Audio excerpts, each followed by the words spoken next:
সম্মানিত ভিউয়ার, আসসালামু আলাইকুম। আজকে আমি চলে আসলাম স্কাইফেটের সাব্বির আঙ্কেলের এখানে, ওনার লফটে। হয়তো আপনারা অনেকেই বাংলা কৃষি টিভি পেজে দেখেছেন। আমি এই হাইফ্লার কবুতরের সাথে জড়িত। তো আমার এই জগতে আসার মেইন যিনি, উনি হচ্ছে আমার আঙ্কেল, স্কাইফেটের সাব্বির আঙ্কেল। তো আমি নতুন করে একটা লফট তৈরি করছি। এই লফটে তৈরি করার কারণে স্কাইফেটের সাব্বির আঙ্কেল আমাকে কিছু কবুতর গিফট করবে। এই মুহূর্তে কি কি কবুতর গিফট করবে আমি ওনার কাছ থেকে জানতে চাচ্ছি। আঙ্কেল, কি কি কবুতর গিফট করবেন এবং আপনার পরিচয়টা যদি দিতেন। জি, আসসালামু আলাইকুম। আমার নাম সাব্বির।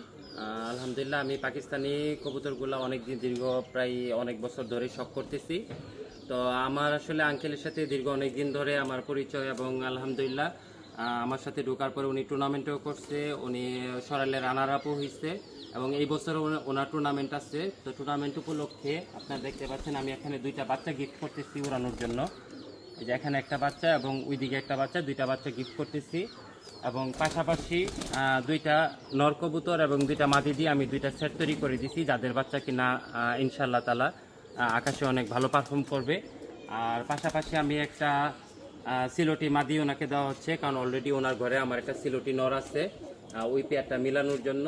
তো যাই হোক, সবাই দোয়া করবেন যেন আমার এই কবুতরগুলা ওনার এখানে ভালো ডিম বাচ্চা করতে পারে, ভালো বাচ্চা দিতে পারে, যেই বাচ্চাগুলা কিনা আকাশের মধ্যে অনেক সুন্দর রেজাল্ট করতে পারে, এবং উনিও যেন উড়িয়ে ওনার মনের শান্তিটা খুঁজে পায়। তো এই আর কি, সবাই ভালো থাকবেন, সুস্থ থাকবেন। আসসালামু আলাইকুম।